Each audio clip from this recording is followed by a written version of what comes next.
बॉलीवुड में कई ऐसे एक्टर्स आए हैं जिन्होंने करियर की शुरुआत तो अच्छी की, लेकिन कोई ना कोई गलती से पूरा करियर बर्बाद हो गया। आइए जानते हैं कुछ ऐसे फिल्मी सितारों के बारे में। नंबर 1, मंदाकिनी।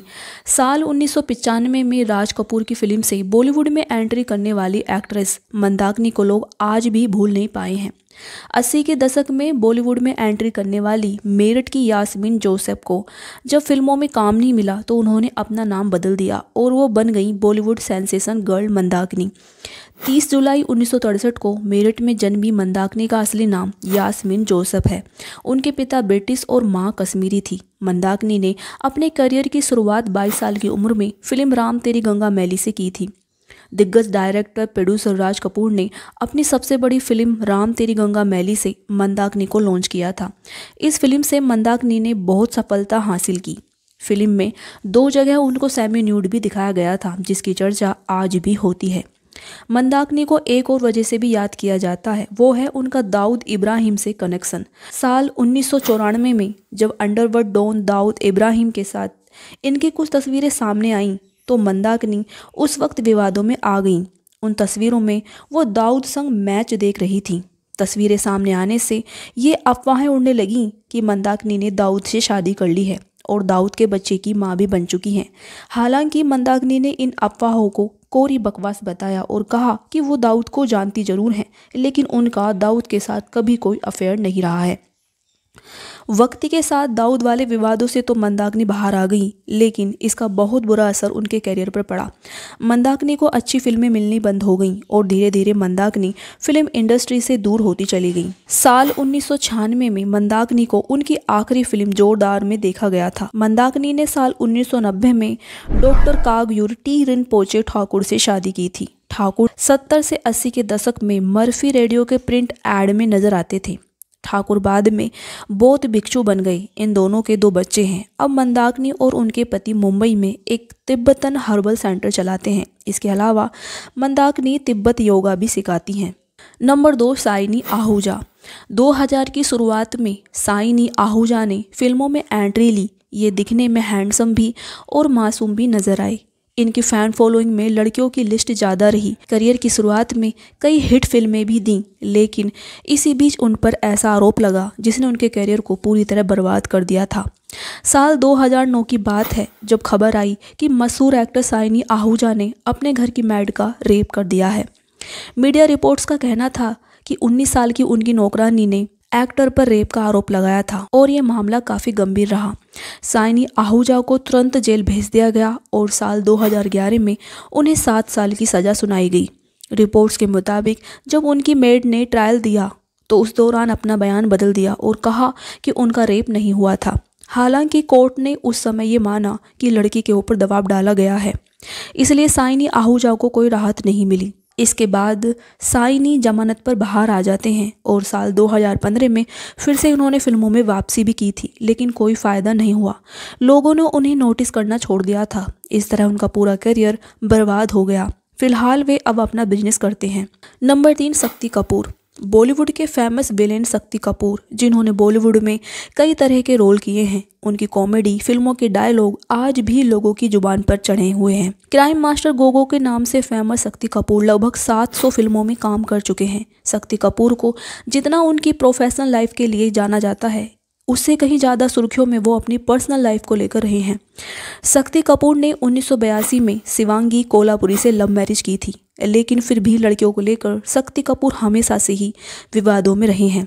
साल 2005 में एक टीवी न्यूज़ चैनल द्वारा किए गए स्टिंग में यह साफ तौर पर सामने आ गया था कि शक्ति लड़कियों को फिल्मों या टीवी में काम दिलाने को लेकर सेक्सुअली एडवांटेज लेने की कोशिश करते थे। चैनल ने वीडियो जारी किया जिसमें शक्ति एक लड़की से टीवी में रोल दिलाने के बदले सेक्सुअली एडवांटेज लेने की कोशिश करते हुए कैमरे में कैद हो गए थे। यहाँ तक कि वो उस लड़की से ये भी कहते हुए नजर आए थे कि इंडस्ट्री में ऐसा ही होता है। जितनी भी बड़ी एक्ट्रेसेस सक्सेसफुल हुई हैं वो ऐसा करने के बाद ही आगे बढ़ी हैं। शक्ति कपूर के इस स्टिंग के बाद उन्हें film and TV producers guild of India की तरफ से फिल्मों में बैन कर दिया गया था, लेकिन 1 सप्ताह के बाद ही इसे हटा भी दिया गया। इसके अलावा शक्ति कपूर बिग बॉस 5 में भी एक कंटेस्टेंट के तौर पर पहुंचे थे, तो वो वहां मिस अफगानिस्तान, विदा, समतजई को आपत्तिजनक तरीके से छूते हुए नजर आए थे, जिस पर सलमान खान ने उन्हें कड़ी प्रतिक्रिया भी दी थी। नंबर 4, विवेक ओबराय। बिजनेस परिवार से ताल्लुक रखने वाले विवेक अभिनेता होने के साथ साथ खुद का प्रोडक्शन हाउस भी चलाते हैं। इतना ही नहीं, उन्होंने कई स्टार्टअप में भी निवेश किया है जो ज़्यादातर स्वास्थ्य और एजुकेशन से जुड़े हैं। विवेक ओबराय ने साल 2002 में बॉलीवुड में डेब्यू किया था। अपने फिल्मी करियर के दौरान विवेक ओबराय ने कई उतार चढ़ाव देखे। इसके अलावा उनका नाम कई बड़े विवादों में भी रहा। फिल्म हम दिल दे चुके सनम के सेट के दौरान विवेक की मुलाकात ऐश्वर्या राय और सलमान खान से हुई, जिसके बाद विवेक और ऐश्वर्या की नज़दीकियां बढ़ने लगीं। सलमान खान से हुए ब्रेकअप से दुखी ऐश्वर्या राय के लिए उस समय विवेक सहारा बने और फिर दोनों के अफेयर की खबरों ने जोर पकड़ लिया और इस वजह से विवेक ओबराय का पूरा करियर बर्बाद हो गया। ऐश्वर्या राय संग अपने रिश्ते के दौरान विवेक ने यह भी खुलासा किया था कि सलमान खान ने उन्हें जान से मारने की धमकी दी है। हालांकि कुछ समय बाद ऐश्वर्या राय और विवेक का रिश्ता अचानक से खत्म ही हो गया, लेकिन ऐश्वर्या राय ने यह कभी स्वीकार ही नहीं किया था कि वह विवेक के साथ रिलेशनशिप में थी। इसी बीच विवेक को अच्छा काम मिलना भी बंद हो गया था। ऐश्वर्या राय संग खत्म हुए अपने रिश्ते के बाद विवेक ओबराय का नाम किसी भी अभिनेत्री के साथ नहीं जुड़ा, यहाँ तक कि वह इंडस्ट्री से भी गायब हो गए थे। इसके बाद साल 2010 में उन्होंने कर्नाटक के पूर्व मंत्री दिवंगत जीवराज अल्वा की बेटी प्रियंका अल्वा से अरेंज मैरिज कर ली। नंबर 5, ममता कुलकर्णी।